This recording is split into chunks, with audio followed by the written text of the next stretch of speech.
Hello, everybody, and welcome into today's episode of the Top Cut Yu-Gi-Oh! Podcast. My name is Sunny, the host with the most, and I'm here with my co-host, Caleb. Hello. And we have a very special, wonderful guest with us tonight. What is up, Gary, a.k.a. GGYGO? How's it going, everyone? Glad to be back. All right, we had to bring Gary back onto the podcast because he has something that we don't, which is actual knowledge about the Yu-Gi-Oh! Metagame. So we decided to bring in someone that is much more of an expert than we are because we want to talk with all the return of regionals and YCSs and such. We want to talk about the events themselves, what we can expect, and what we can expect to see and play against. Oh, yeah.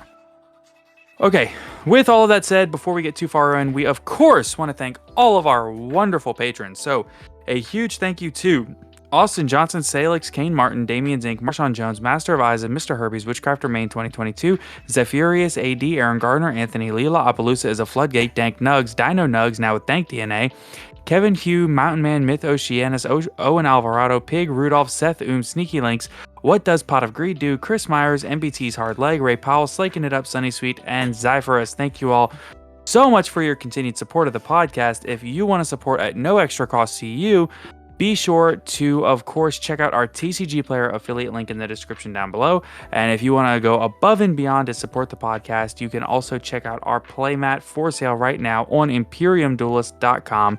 That link is in the description down below. If you like and enjoy the podcast, be sure to like, comment, and subscribe on both Apple, Spotify, and YouTube. Check us out on Twitter, check out our Discord, and of course, check out Gary, aka GGYGO. He is on Twitch. I believe it's just GGYGO on Twitch. Is that right? GG_YGO. I'm trying to get GGYGO stuff. Gotcha. So GG_YGO on Twitch, and what about on YouTube? It's just straight up YGO there. GGYGO, okay. And of course, also on Metafy, and we will have some links to his stuff down in the description below, of course. So, with that said, let's get all that out of the way and done. And let's talk about, there is actually a little bit of kind of quick play news and stuff to cover. Let's talk about, first, I think we have some announcements from Konami. So, The World Championship of 2022 has been canceled. Due to everything that's going on. Right. Just kind of... Yeah. I'm just kind of randomly waving my hand in the air. Yeah, just, due to the world. Yeah. Next up, we have new in-person YCS events for North America. We have Hartford, Connecticut on May 28th. Niagara Falls on September 10th, Minneapolis on October 22nd, and Pasadena on November 5th.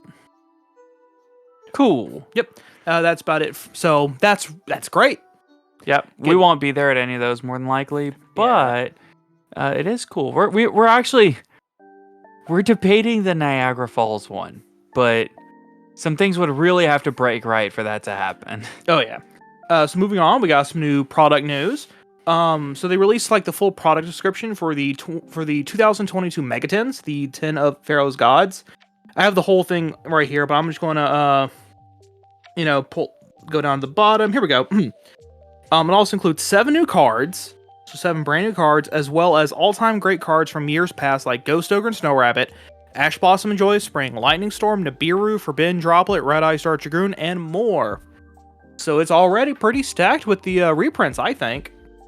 Yeah, I mean, it could be better, if they weren't randomized, if they were promos, that'd be better. Yeah, promos would be amazing. Now I'm curious what those 7 new cards are, so we'll have to wait and see. Yep. I'm curious about when that pot reprint about to drop because it hasn't been shown yet. So it's not something prosperity. It's not something that we haven't seen. Like they just changed IDP of all cards to Warning Point. Yeah, in the I was actually getting into that. We had the full contents of the TCG Albaz Strike Structure deck. It's the exact same as the OCG one. All they changed was Ice Dragon's Prison to Warning Point, as GGYGO just said. So it's got the Pot of Extravagance. It's got the Ghost Ogre, which is cool. The Effect Veiler, which is cool. It's got a lot of cool stuff in it. Yeah, but they obviously missed the mark on a ton of cards that should have been in here. Oh yeah, Pot of Prosperity and Lightning Storm would have been amazing in there.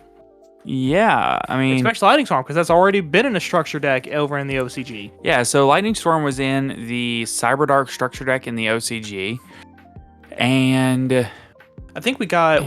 What did we get instead of that? I think we got like heavy. I think we got like Regeki or something. I think it was Regeki. it might have been Harpy's Feather. No, that was in the one before. Yeah, I Yeah, think that it was in the guy. Regeki. Yeah. Yeah, so Lightning Storm would have been really nice. That card's been out for 2 years and there's still $70. It's only got one reprint. Ash Blossom. That card can never have enough reprints. Yep. You know? Yep. They would have to like reprint it as a like in order for it to be too many is that they'd have to like start printing it literally every single structure deck. You just get one. They should. Like MST back in the day. That literally should be what happens with Ash Blossom at this point. Yes, I know people are worried about the value of their cards, but Ash Blossom is a card like MST where it's just ubiquitous in the game now. You kind of need it to play. Yeah. Yeah. Moving right along, we got 2 new cards. I'm going to start with the one that's terrible that no one's really going to care about. It's called Stray Moki Moki. Fairy effect, light level 1, 300 attack, 100 defense. While this card is on the field or engraved, it is a normal monster, and its name becomes Moki Moki. 2, you can discard this card, add a Moki Moki card from your deck to your hand, except Stray Moki Moki. It's for Moki Mokis. Goated. Yeah. And then the other card that people actually care about. Quirked up Moki Moki. Wait, you goated think on people the don't sauce. care about Moki Moki? Quirked up Moki Moki goated on the sauce. Apparently. It's very red pilled. Apparently. I'm saying all the MBT things. Am I doing it right? I hope so. I don't know. I'm a dad. I don't know how to do any of these things. Is that what them children be saying nowadays on the Twitchers? Something like that. Anyway, another new card that people actually care about: Artemis Sleigh, normal spell. Your opponent cannot activate monster effects in response to the activation of this card. Send a monster from your extra deck to the graveyard, then target a monster your opponent controls with the same monster card type: Fusion, Synchro, Xyz, Pendulum, or Link. Return that monster to the deck. That's pretty good. Particularly like if you could send like you could pitch like a Wind Pegasus and send a Baron back. True. Or a Chi Zhao. Your opponent's got. You could pitch Entis to send Makaba back. Yeah, Makaba or even DPE. Oh, that's See, true. And then also get a pop. There's a lot of very good application behind this card. I'm personally eyeballing it for going second striker. Whenever you're trying to crack a board and simplify the game state, you have to think about like grave advantage versus hand advantage and just card advantage in general and like what they have, because decks like Drytron gain a second hand from their grave right. So you can use a card like that to go ahead and send Omega, and then you can deal with a Synchro, like a Baron, a Savage, like what's on the board, and then you can use the Omega to then deal with something that's also in the graveyard too. Yeah. Oh yeah. It's definitely got some wonderful applications, and I'm looking forward to see how it's used going forward. So Another application that I just thought of just now actually, was again Dragoon DPE, a fusion. It's an App Cologne. Effective App Cologne, grab Schism. Your Shadal package is online, while also removing a threat. yeah, that's true. So Which is disgusting. I don't know which is better, getting the Shadal engine online or just getting a pop. right. So I did want to, before we get into the actual Meta discussion. Yeah, there is something that I want to discuss now while we have just a moment on the podcast. While we have all of your attention and we're in the meat of everything, I do want to make an announcement. This is actually the last episode of the podcast. It's something that we've been talking about for a while. It's something we've been discussing for a while, and it is something that we don't say lightly. It's not something that we want to happen necessarily, but life is really busy, and at the end of the day, you really just kind of have to sometimes take stock of everything going on in your life and really figure out where you need to like prioritize your time. And we put a lot of time into this podcast. It's something we love a lot. But for now, we think it's best to take a break. So, thank you for all your love and support over the last year. But we're going to go ahead and finish out this episode. But I couldn't really wait any longer. We were going to wait till the end of the episode, but I couldn't wait any longer. So, This is a terrible April Fool's joke. dude, I said roll with it. We're supposed to get to the end of the episode. No, I was going to carry it. I was going to let it hang there in the air for the next 45 minutes. No, it's terrible. I'm not doing that. That's Sitting there laughing so hard you couldn't breathe. Oh no, I could breathe. That was me going, "Oh my god, this is terrible. I really can't believe you're doing this." Well, if you don't let it sink in for a moment, it doesn't have the same comedic effect. Come on, man. I mean, I did give it a solid 3 seconds of silence. That was supposed to be for the audience to gasp, not you to give it away. Come on, man. Moving on. All right, well, happy April Fools, by the way, everybody, since Caleb ruined the joke. Caleb. Like, I didn't even realize it was April Fool's tomorrow. Well, I didn't realize it either until, Just now? yeah, when I came up with that. So, all right, well, before we get on into the meta discussion, I actually am going to go ahead and do our quick mid-roll ad read, and then we'll go ahead and spend the last solid 45 minutes talking about meta. So, woo! Of course, we want to thank our sponsor, ETB Games in Alexandria, Louisiana. ETB is our locals, and every month they do the ETB Battle City Tournament. We usually can post links and stuff like that to that tournament and post dates in the descriptions of our videos. I don't know exactly when the April one is yet. We're a lot of regionals and stuff going on, so we're going to have to plan around that. But as soon as we know, we'll let you know. Also, it is a one-stop shop to get all of your singles and sealed product, as well as all of your accessories for all of the card games that you love. So it's got everything you need for Yu-Gi-Oh!, Magic the Gathering, Pokemon, Digimon, and all of those games.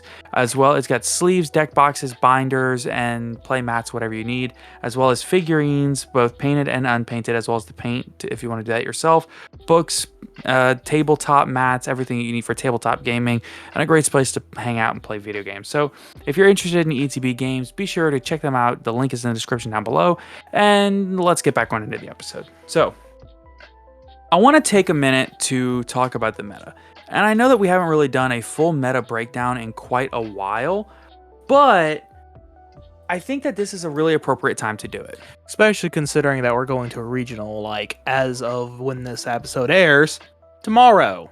Correct. And the day after tomorrow. Correct. And then a YCS the next week. Not 5 days later, we're leaving. Yeah, the next weekend. Yeah, so let's see. Last weekend we went to the case tournament. We drove 4.5 hours each way for that. Then we're going to wake up at 4 a.m. on Saturday morning, so tomorrow morning. Drive 4.5 hours back to the same shop. We're going to drive another 3 hours after that regional to get to the next city. We're going to spend the night, wake up, go to another regional, and then drive 4.5 hours home. So it is going to be a heck of a run. And then the things we do for for a child's card game on motorcycles. Honestly. And then next weekend, we're leaving on Thursday to go to Pasadena. We're driving 13 hours each way for that. So it's going to be awesome, actually. Yeah, no, I'm actually really looking forward to the road trip, to be honest with you. Oh, yeah, like not just the road trip, just actually getting there, playing, all of it. Originally it does sound like, we're dreading it, but no, we're actually really excited. Yeah, for sure. And by the way, all of this is thanks to you guys. So like huge thank you to the audience for like making our dreams possible and making this possible. We literally could not be doing this without you guys.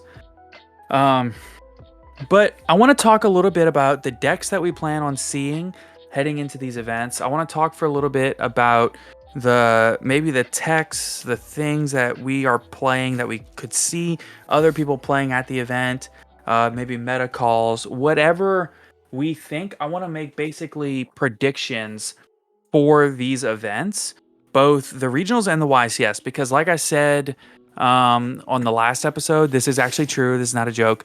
We are taking next week off.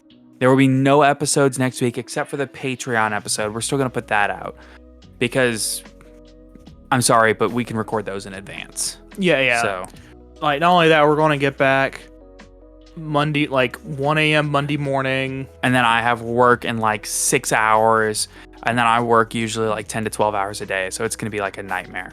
Yeah. And then, Plus travel. Yeah. And So, yeah, sorry to keep cutting you off, Caleb. Yeah, no, it's cool. And because then, like, at best, we would have, because then I've got all the stuff I got to do that day, and then at best, we'd be recording super late, not I'd be up late editing to hopefully get it on Tuesday. I'm just going to be still exhausted from the weekend. Right, yeah, so... And then we're leaving, like, what was it, Thursday afternoon? Like, Thursday evening when you get home from work? Yes, so we're driving straight through the night. Yeah, which is where we normally record, so can't record then either. Yeah, so just with everything going on, it makes it, we just really don't have the time to record this week. But we're, like I said, this is episode 99, and the next episode will be 100, so we're gonna make it extra special for everybody. Oh yeah, it'll be the that'll come out the Tuesday after the YCS. Yeah. Okay, we spent 5 minutes rambling. Yep. So I'll start with you, Gary. You are the guest of honor, and you haven't talked in like 10 minutes because we've been rambling. I would like, if possible, if it's something that you can do off the top of your head, because we didn't prep at all for this, I would really love to hear your opinion on the top decks of this format. Maybe the top, like, just say like 4 to 5 decks in no particular order, just in general. I think that the best deck of the format right now, it was Dragon Link, and now it's slowly becoming Prank Kid again, which I am just not a fan of because I really hate that deck with the passion. It's just like has way too much gas. You can just normal summon into the Meow and then chain block with the Fateful, which is a huge issue and gives that deck so much power. Even though they lost a lot of utility spots. So I'd say like Prank is probably like the best. Then there's Dragon Link that I still think is literally just so insane because they can mill 9 cards and essentially get to any hand trap they want to, and they can also just play Token Collector because they can mill into it, right? The other thing too is the best version of Based, I think, is the Brave 10E variant. Because essentially the Brave 10E variant, which is 40 cards, is essentially just Based, just more consistent. They're basically the same deck. So I think that Base definitely rates lower than the Brave 10E deck. I think that one's really strong. Other than that, I think that in commonality, I think that you could say that Flu got a lot better. I don't think it's one of the best decks, but it's definitely there. Where you only played against like 1 a tournament, now you're going to play against like 2 or 3 a tournament, which is just insane. My thought process with event going on this weekend is going to be I'm probably going to play against a lot of Sword Soul and a lot of Flu, which is unfortunate because you have to recognize meta trends and build for that and change your main deck around, which is something that I did immensely because I just realized that there's other cards that actually just win those matchups. And I wouldn't say that anything else off the top of my head. Maybe the 4th slot would be like Cyrus Eldritch. That deck is just very consistent at what it does. And then for this 5th slot, there's not really one in particular that just like jumps out at me like, oh, you have to be playing this deck or else you're just gonna lose, right? So I think like those top 4 for now is fine. Not a huge fan of the meta currently, not gonna lie about that. But it is what it is, and at that point, when you are either losing to the meta decks or you realize that they're really strong, you really just have to alter your main deck, or even just pick up a new deck entirely to be able to counter decks like that. Right? Yeah. It's funny as the more we get into this format, the more I actually find myself enjoying it. Earlier in the format, I was really hating this format a lot. I was very down on it with Scythe Lock and things like that. And I feel like just like the more I play it, the happier I am. I feel like I'm just seeing Scythe Lock less, or when I see it, I just happen to like literally have the outs for it. And you know what? That makes things easier. So yeah, I think people have just kind of figured out how to play around Scythe. Because as I said in the previous episode, that last 3v3, I was, I'm running, I'm doing PK stuff, Scythe locking people. I only stuck Scythe twice. One of the times just straight up didn't matter. Yeah, so like the only decks you're actually getting scythe locked against right now is Cyrus Eldritch and PK. Like even based, like they play it, but like they don't scythe lock you typically. They usually go for the bigger board, which is like Herald, Savage, and Baron. So Right. the scythe lock actually just fell out of the format pretty hard. The only thing that I would say that actually is just like relevant right now is when people are sideboarding Scythe Sanctum, or a way to Scythe. But other than that, I don't like, exactly expect it to be like the biggest thing in the event at that point. Right. Yeah, for sure. Yeah, I was even as I find myself prepping for this weekend, I'm like, yeah, Scythe Lock like exists, sure, but And it sucks if it happens, but here I am playing Twins instead of Cosmics, you know? So, but I think that if I had to give my top 5 decks in no particular order, it's probably somewhere along the lines of Based, Sword Soul, PK, Dragon Link, and in my opinion, Cyber Eldritch. Don't get me wrong, the Prank Kids deck is really good. It's really good. It really is. But I mean, so is Flunder. yeah, the both those decks are great decks. But something about them just doesn't feel quite as like powerful as what a lot of the other decks are doing right now. Am I crazy for thinking that? So like I wouldn't compare Prank to Flu at all, and I also think that Prank just has the most gas because it's all one card starters, and any deck that can just play one card starter plus Brave Engine and hand traps, like there's not a whole lot of coming back from it. The only thing that it really is against Prank Kid right now is the fact that like if they don't play properly and recycle their Meow Mew, they're in a really tough spot. Yeah. I think that the Pranks deck has maybe a few more things that so let's talk about each of these decks kind of one at a time. And let's kind of go through what we think would be a good counter because I think that we can agree that these are basically, even if we say the 6 or 7 best decks in the room at any given event, right?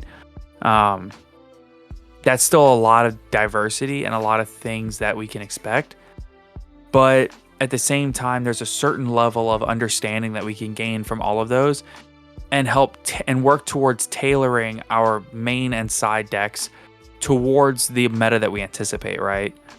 So I would say that at any given event of those decks, the most prevalent ones are probably going to be Fluanderies and Prank Kids because of their availability. Fluanderies, if you look at it, is overwhelmingly not overwhelmingly, but mostly it's a fairly cheap deck, right? I think the only expensive card in the entire deck that I can think of off the top of my head is literally the Rise of the Mega Monarch. Yeah, so you need a Ryza, which is like 70 or 80. And then I think the M Pen is 20 to 30. like $6. Oh, really? Okay. Yeah, It's been a while since I've M10 looked. is really cheap. It's been a long while since I've looked. Yeah. M pens are cheap. It's literally just Rise is expensive, and I think the quick plays are about $14, and the Magnificent Map is like $6 or $7. So, All in all, you're probably looking at maybe $300. I mean, 300 if you decide to, well, I mean, once you get like into Civ and punishments, if you want to run that package and stuff like that. But like realistically, you can build the whole deck for 200, which sounds like a lot, I know. But when you compare it to a lot of the other decks in the meta right now, it's really not that crazy. Listen. One card out of PK is like $100. What card is that? Destroy Phoenix Enforcer. Oh, well, yeah. But really, when you look at Flu, that's kind of what makes the deck so cheap is that it's not an extra deck heavy and reliant deck. Whereas when you look at Based or Sword Soul or Dragon Link, your extra deck might be, several $100s alone. By the time you're adding in a Hokey Firebrax and a Borrowed Savage and things like that, Destroy Phoenix and Force if you're on that. it just gets expensive. Yeah. So when I'm playing against Fluanderies, there's a couple of things that I'm really looking to do. First, I really want to get an Artifact Lancia online. I think that Lancia is far and away the best card versus that deck. It shuts off their recycling power, and it helps out a ton. And if I'm going second specifically, I mean, obviously it's good going first too, but if I'm going second, I really, really like things like something like Twin Twisters, because if you're in the standby phase, then you can use Twin to pop their field spell and one of their set cards. Hopefully you get the Dreaming Town, and that can help you play into their board much, much, much easier. What do you think, Gary? When I'm playing against Fluenderies, there's quite a few things in my head that I'm thinking about, and this format, I kind of like refuse to play Lancia, honestly. I think Lancia is really solid against things like Dragon Link, specifically on their follow-up. Because if they have a simplified game state but like a ton in their graveyard, right, and you Lancia them, like they just don't play the game.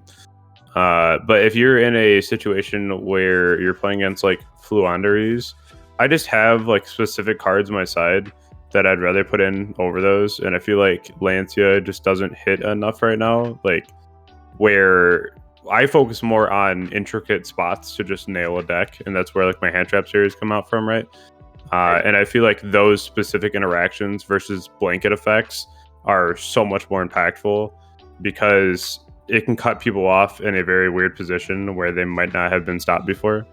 Whereas like if you Lancia like a D-Link player, for example, they can still end on like Seal Savage. It just, I mean, if they didn't open up like their bench cards, they opened up just their extenders, like, which they can because it's a fishbowl deck, right?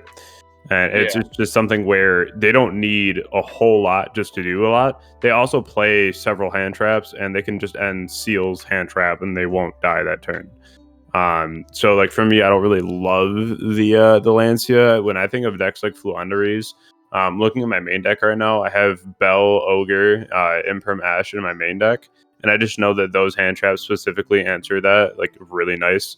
On my sideboard, I'm always adding in Twins and Drolls. The only thing that sucks against that is that if you're in the situation where they have D-Shifter and you can't use Veiler, Ogre, or Droll because they all have to go to grave. And so that's pretty terrible. But I feel like at that point, like if they D-Shifter you, there's a lot of decks that just auto-lose to that regardless. So I actually went around the strat. I had sent you my build, actually. I'm leaning more toward like Mystic Mind right now for game ones. And that's even like against Fluanderies, like you can Mystic Mind them, and as long as you have the Cosmic for their unexplored wins, they literally cannot outmind. Like it's just a free win at that point. It's like way worse than Zombie World. Like they just cannot play the game. Yeah, I think that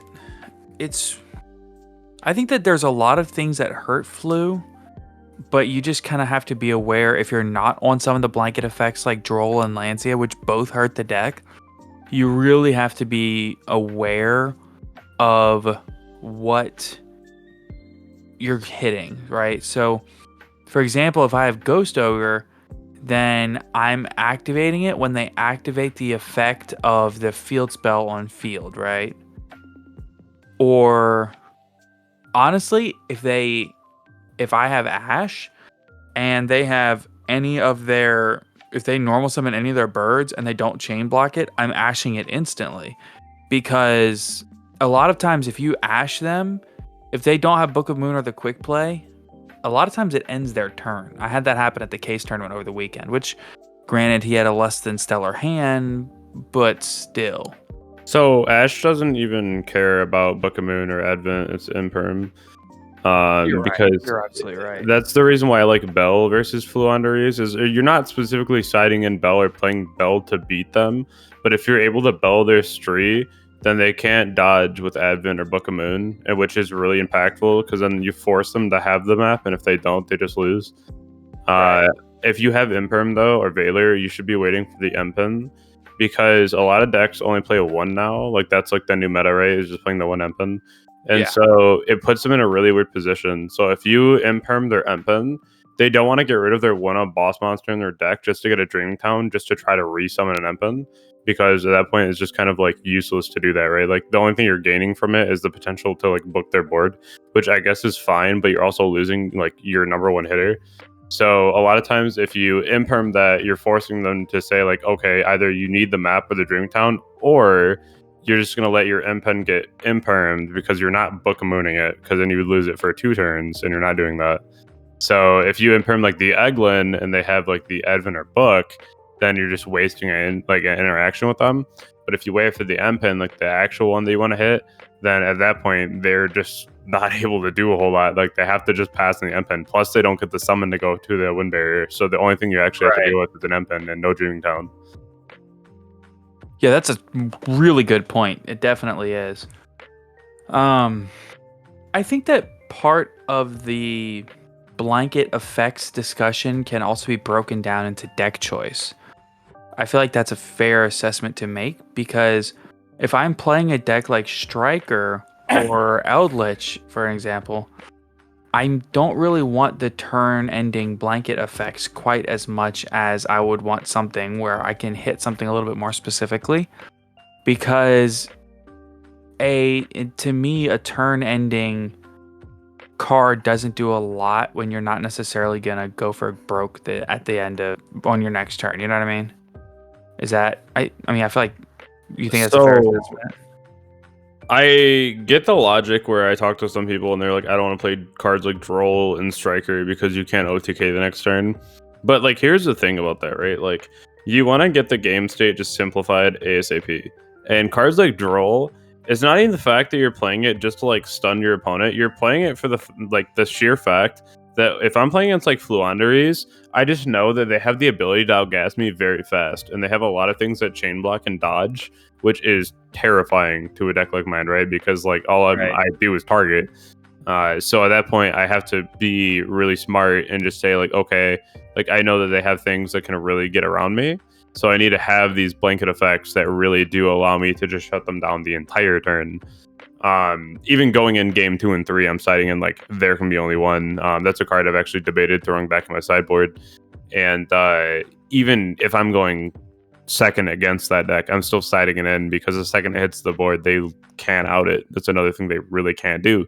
So as long as they have a winged beast on the board, they can't even attempt to tribute with the win. Yeah. So as someone who lost multiple games to Tikaboo over the weekend, please don't do that.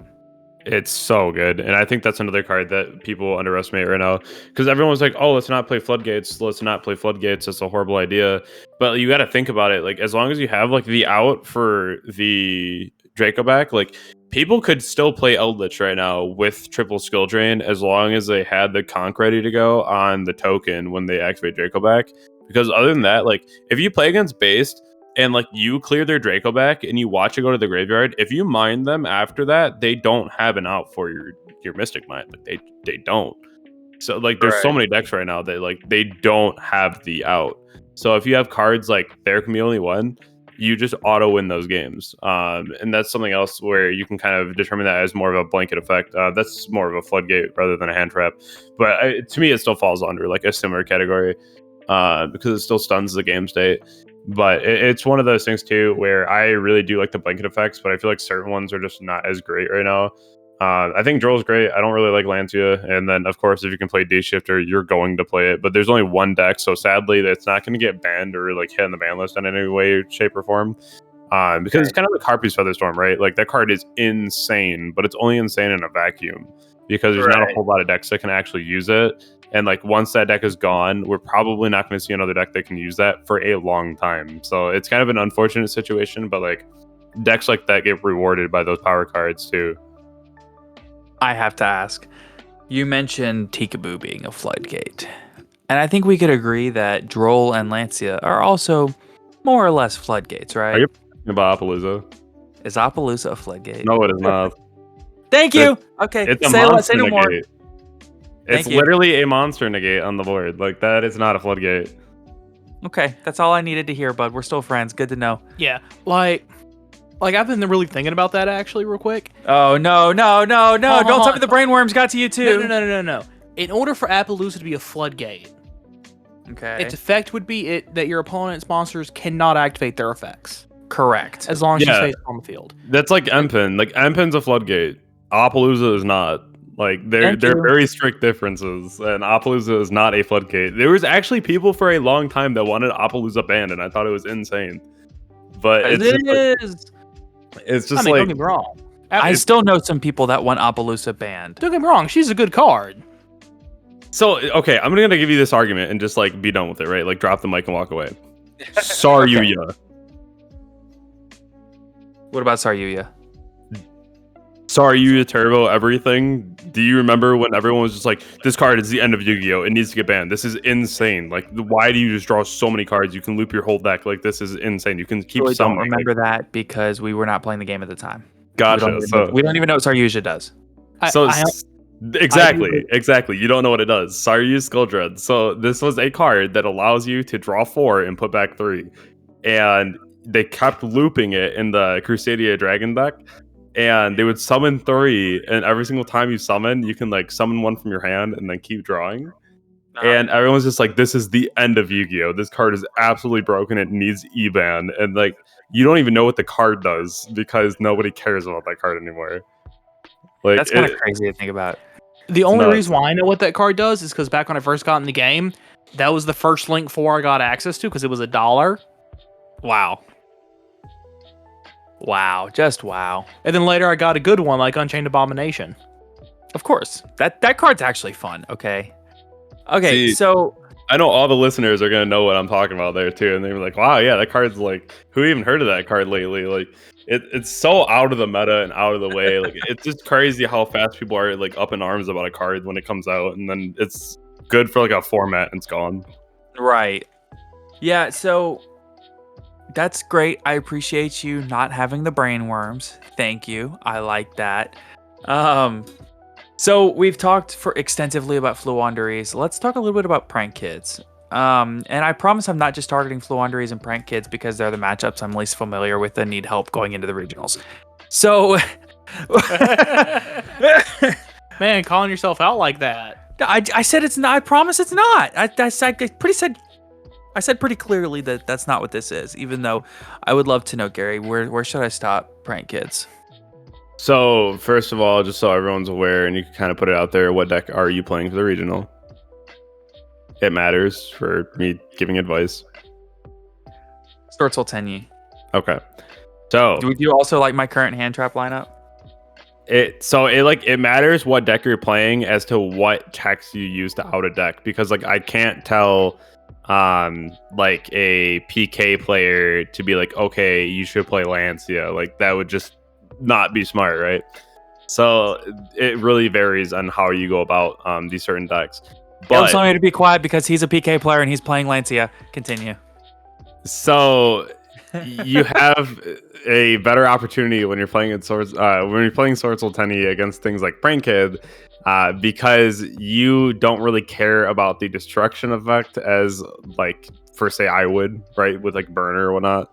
Right. And it's better off too if you have the ability to play things like Bell, because you do get the ability to stop things like the Bow Wow, like the Doodle Doo, which can be very impactful because people do tend to put the ones that they need in the grave and like rely on adding it back. Or what they'll do is they'll put the pranks in grave and then they will attempt to add that back, which is also very impactful if you can stop that, because at that point they don't have a way to recycle the Meow Mew. And if they can't recycle Meow Mew, like they literally have to have double Kid Fusion. So after turn 1, if they don't have Meow Mew, their game and their grind just gets so rough for them. So they have to be really smart in how they are able to hold their advantage. And so I would focus harder in that matchup on cards like your Chang Ying. That card's insane, especially against that matchup, just because you have the ability to just banish and not have to worry about anything too much. The Pranks is a card that I would definitely consider just trying to out ASAP, because that's their grind game, and that's usually how they combo too, is they'll go for the 4th summon just to go ahead and use that pranks to discard a card and then summon a token, so they guarantee themselves the draw and the shuffle back. Right. And that's where a lot of people are using cards like Token Collector against Prank Kid, not only for the Brave token, but they're also using it against the Pranks token. Yeah.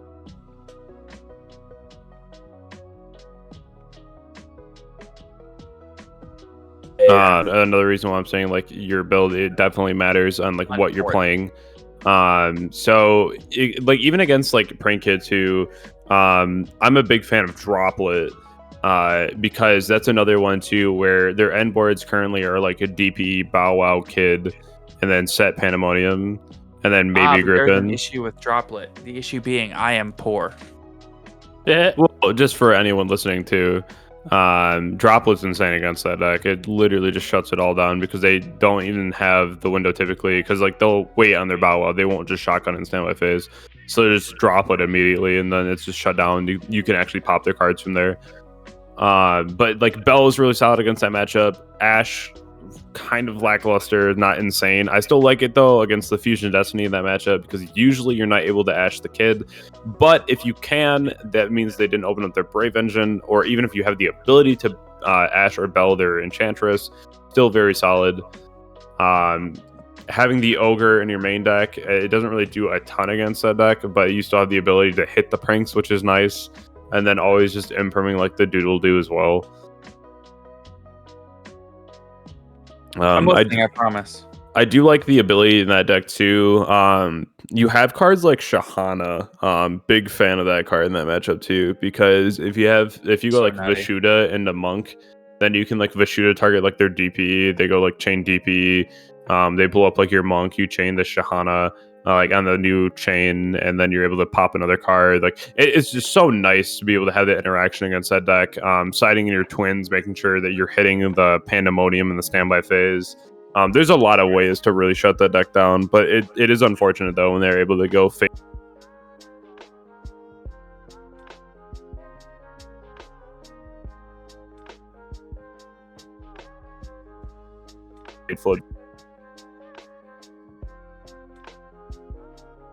Ventures. So there's really not a whole lot to say about Prank Kid. It's basically the same deck that we've always seen, right? They just have like an extra negate on there now, which is still unfortunate. But the deck itself is another deck that, again, I bring this up a lot, and I know it's a little degenerate, but like that's another deck that's very mineable. As long as you get rid of the Draco back, and like they can keep looping their pranks, but if you have like Ogre or like another backround or what have you, they just can't out the mine. So it's You do what pretty you gotta nice. do, you know. Yeah. So, let's talk for a minute about Base. Okay. Base to me is a very interesting deck to play against, in particular because a lot of times, to me at least, it feels so non-linear to play against that whenever I'm playing against it, it turns into this awkward situation of, yeah, I've got hand traps, but am I hitting the right thing, right? So, you know, let's say that they're going to summon a red rose, and they synchro summon, and I think when they synchro summon with it, it triggers to summon a rocks rose, something along those lines. Yep. So, with that deck being so non-linear and them having so many different ways to play around things and play into things, how do you know where to hand trap that deck? Is it just based off of their sequencing, or is there something more to it than that? So base is going to be able to usually get to Baron regardless, which is always kind of annoying because at that point you literally need 2 hand traps to beat that deck. Right. Their end board doesn't ever go for Scythe. Is typically the Herald, the Savage, the Baron. That's why Droplet's horrible in that matchup, because you can't Droplet under Herald. You can't like send things from your hand. Like you can activate on your field and send them, but because it's only from hand or deck. But you have to like waste so many resources, and then like Droplet's even bad against that matchup too, because you have to negate 3 things and Droplet's your 4th card, and then you have 2 in hand. Like it's a bad time. So like if you're ever against that matchup, it's one of those things too where you got to realize that 2 hand traps has got to be the wave. Or if you have like a deck, even like mine, I bring it up a lot because I play Striker nonstop. You just need like a hand trap and like a chalice or what have you. just to be able to stop some of the negation on the next turn, right? So the other thing though against Based is that they're gonna go like their Ashuna, summon Red Rose, go into Baron. The Basil Rose Shoot and then the Desk Bot are both very good bell targets. It prompts the Baron negate almost immediately. Right. A lot of people don't know that you can bell the Basil Rose Shoot. That's also just really cool. But the desk spot is usually what I go for just because it's such an impactful spot to be able to stop them. They usually can't keep playing through that because they need all the extra pops and whatnot. So that's always a good hit. If you have Ash and you want to bait the first negate and like trade with the Baron, you just Ash the Red Rose. Then if you have Imperm, honestly, like if you already see things going a little downhill, that's something where I would just like save the Imperm for my turn, right? And just try to get as much of the negation off as possible. But one thing that I definitely don't recommend doing is hitting souls with anything. It's usually more of a bait than anything. Like, yes, it's a draw too, Right. but man, there's just better things to negate than souls. I see people doing that all the time. They just instant lose because of it, where they could have literally just ashed like a Fusion Destiny and had so much better results, right? Because at that point, if you're going against a DPE, like what was their draw to really drawing them into other than like a Fusion Destiny that you just could have ashed, right? So Right. try to avoid that. Don't do that, please. Or if you have like Imperm, you can just save it for like Anaconda, because that's another thing where if they get into a simplified game state, they're just going to go Anaconda because they can. And, like these are the things that you got to think about when you're playing against a big combo deck like that. Like even if you don't know what it's doing, just you have to think about like the generic cards in the format that they can go into, like Anaconda, Access Code. Like okay, if they have 4 cards left in their extra deck, you haven't seen Access Code yet, you know it's there. They have like 7 or 8 cards in extra deck still. I'm like okay, they still probably have like an Anaconda. They're probably playing like more generic cards. They might have a Phoenix in them. They might have a Dark. What attributes are they using? Like these are the things where I'll actually like count my opponent's extra deck and think about like what's left. And like, you have to make those reads before you start thinking about like where the hand trap as well. Because for example, I was playing against D2D the other day, right? And it was one of my first times playing against a new support, and this was like I don't know, a month or 2 ago. And they activated a scale effect to add a monster back from their extract to their hand. I think it was Savin Thomas. And the monster itself said if it's pendulum summoned, they get like an effect, and that effect would have been really insane because I'm pretty sure that one was to like add back a dark contract from their grave. And I was like, well, if they add back this dark contract, I'm pretty sure I lose because they can get into a lot of extension, and that's not very good. And then I had to really like look at the situation, and then I realized that they didn't have that much in the extra deck, and they already used both little Genghis and the one high Genghis. So I was just like, there's nothing that card actually does, and they're just trying to bait a hand trap. So I just let it go, and then next card they activated, I hand trapped it, and they lost. And that's because you have to be able to make those reads and know the ratios that people play. Because if you don't, then you're just going to hand trap something that you just really never needed to do, and it was just bait all along. Yeah, definitely. And that just comes with time and play.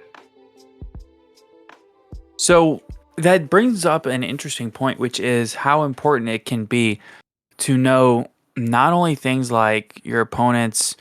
A good example is every time I sit down at a table, I always ask my opponent how many cards they're running in their deck, right? Because if they sit down and they say, "Oh, I'm running 60 cards," well, it can be a bit of a dead giveaway. Not necessarily for sure, but a lot of times it's a dead giveaway. Or if they're running like, they'll be like, oh, like 46 or 45. And it's like, okay, listen, I know that you're probably not playing control at that point because control is so centered around 40. It's centered around card advantage, drawing optimally, things like that.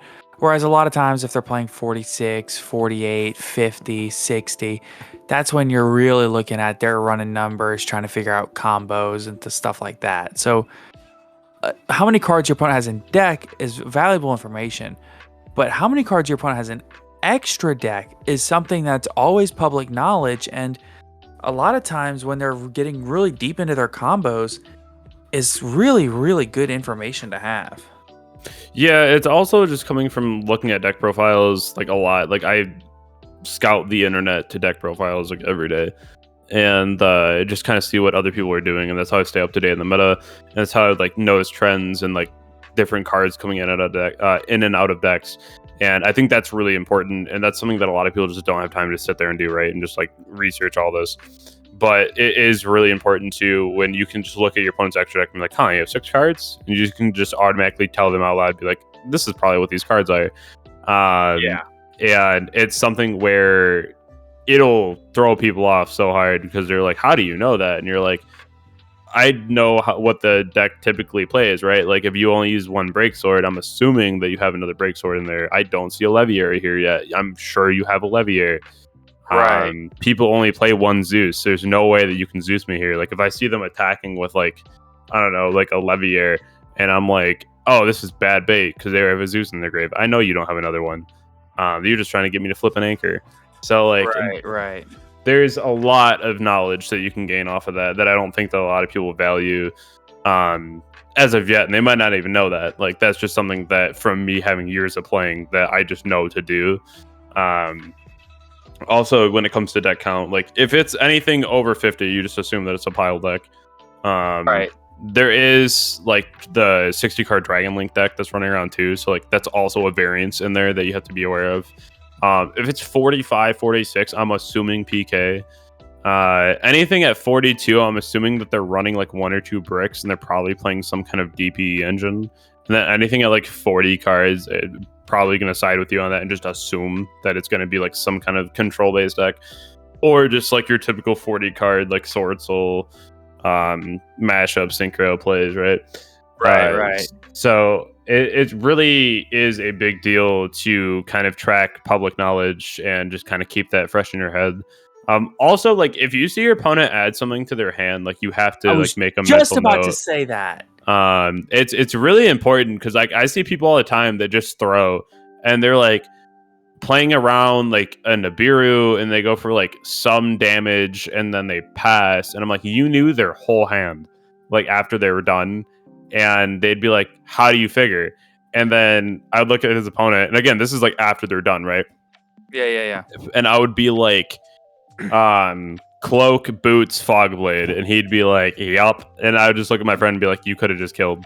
Like, you played passively around a Nibiru and you didn't even have to. It's like, you knew their whole hand. And that's something where, again, comes with time. But you really Also, have to just like note that in your head. if you know in your head that they have like cloak, gloves, fog blade, just like you just said, and all of a sudden they have cloak, gloves, fog blade, water enchantress, something's wrong there. Okay? In light of recent videos coming to light, watch it when your opponent is doing stuff, honestly. Oh no, that was an effect Veiler. Yeah, No, watch it was when a they have water effect enchantress. Veiler. No, It was Valor. Was it? Yeah, it was I'm Valor. almost positive it was water enchantress. It was Valor, like 100%. Like you gotta watch out for them Valors, man. Gotta watch out for them surprise Veilers coming in from the top rope. Honestly, dude, just listen to when your opponent's doing things, don't just zone out and go into La La Land. Like, pay attention, right? Like watch them. Keep mental notes of what is happening. Don't just passively sit there going, yeah. It makes a difference, you know? I can't stress that enough. Yeah, it's So- crazy. You know, it's like can't The believe whole people are still situation is doing that, wild. but you know, it's insane. Like, please don't do that. Like that was just like so cringe. But I'm just gonna put this out there one time. I only need to say it one time. Don't cheat, especially at Yu-Gi-Oh events. I'm Especially so when- serious. Double especially when you're on camera. Yeah, like you already shouldn't be cheating, but this dude was live on stream. Come on, man. Like, okay. It's like, here's the thing. Is it worth it? No. That's the question you need to ask yourself. This dude is not playing in any events run by this TO for a while. And if I had to guess, his name will probably end up on the Konami banned player database. For probably 2 years, at least. It's not worth it. If you actually like playing this game, and you want to play for more than the next tournament, don't do it. It's just not worth it. Like, maybe I'm looking at it as somebody who like does a lot more than just play the game. Like, I'm a content creator. Like, we have a whole community built, but like, it's just not worth it. You know, that's just my 2 cents on it. But yeah, I might be preaching to the choir here. Obviously, most everybody that we're talking to knows that it's not worth it, but just craziness. Just craziness. So let's go ahead and do the podcast question of the day before we sign off. What do y'all say? That sounds good. Yep. All right. So the last podcast question of the day is, what deck do you think will get a surprise top at either the regionals this weekend or the YCS next weekend? So we got a bunch of great responses. Dinos has a habit of reappearing in the meta. That's true, especially with the ability to main token collector. So good right now. Well, do you know why? Do what? Do you know why though with Dino? Because it can play really well under Scythe Lock, and like I said, it can main token collector incredibly well. No, And it has a good hand trap lineup. there's a new Dino FDK. Yeah, but that wasn't what topped that regional, was it? No, I'm just saying like it's becoming a thing now, and that could happen.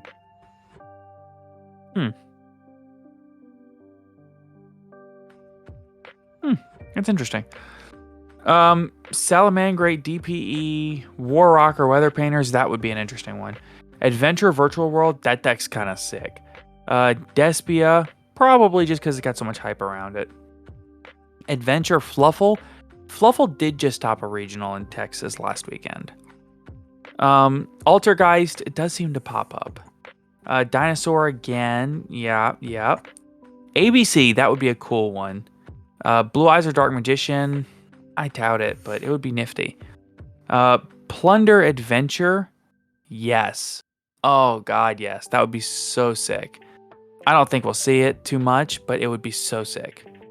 Madolche, Black Wings, more Dark Magician or Dragoon Turbo. Please, God, no. Get some help. And from the Discord server, we got some good ones. Earth Machines, Sharks, Eldritch, DDD. These are all some rogue decks that could definitely see tops. Live Twins, I think Live Twins could actually do it. Heroes, mainly because Live Twins can play like 20-something hand traps. Yeah. Heroes, Mystic Mind Burn, no, stop, get help. Invoke Dogmatica, stop it, get help, people. Bee Trooper. Yeah, I mean, Cyber Dragon. I think there's a lot of really cool decks that I would like to see top. Some of them I would not like to see top because they are cancer, but you know, it is what it is. You're all allowed to have your wrong opinions. So, you know what? That's fine. We accept you all. So, in the meantime, we do have today's podcast question of the day, which comes from Gary. He came up with this himself. Thank goodness, because we're running dry on these. What deck do you think will get a... Wait, nope, that's the one I just had. Is there a card that you hate seeing in the meta? So this is a great discussion. Some people, I think we discussed Super Poly. That's one that you said, right, Gary? Yeah, I hate Super Poly with a passion, and it's going to be in everyone's main or side next format, and it's going to be toxic. Listen. I came back in this game on Super Poly and shit alls. No, it was at 3. Yeah, I was playing. Yeah, like I came back and bought 3 of the shit all structure deck, which had already been out for like 2 months. At that point, no, like 7. Okay, yeah, it had been out for a while at that point when I got it. And they were still I got it for, doesn't matter. And that's how I got back in the game. And I think Super Poly is disgusting. Yeah, that card's dumb. So, yes, that is our question of the day. Is there a card that you hate seeing in the meta? I hate seeing like evenly matched and like lightning storms and stuff like that. Okay, so with evenly matched, I didn't know what the big fuss was until and then you got evenly matched. Yeah. and then my opponent went draw face, stand by main, battle. And I went, oh no. Yeah. I went, oh no, so I just banished my whole field. And he was like, no, you keep one card. I was like, oh, cool. and I kept like a sanguine or something, which was all I needed at the time. Or maybe I kept Trident or something. I don't know. Oh, I chained DPE. I was playing Zodiac. So I had a DPE in 2 sets. I just chained DPE and then kept a fog blade. There you go.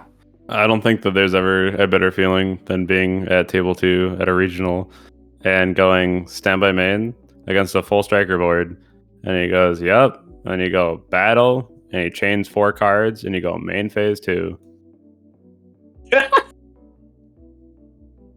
Wow. That's hilarious. It won me a game. He had no Crazy. back row. I summoned Ray. I set shared ride. I won that game. Insta win. Okay, well, we're going to sign off. Thank you, everybody, so much for listening to today's episode of the podcast.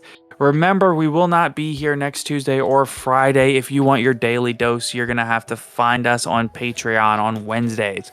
So, Also Twitter. We will be on Twitter, especially around time of the YCS. We'll be there a bunch.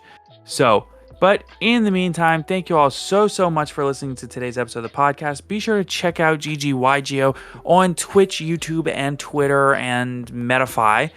And in the meantime, have a good day, everybody. Take care, everybody.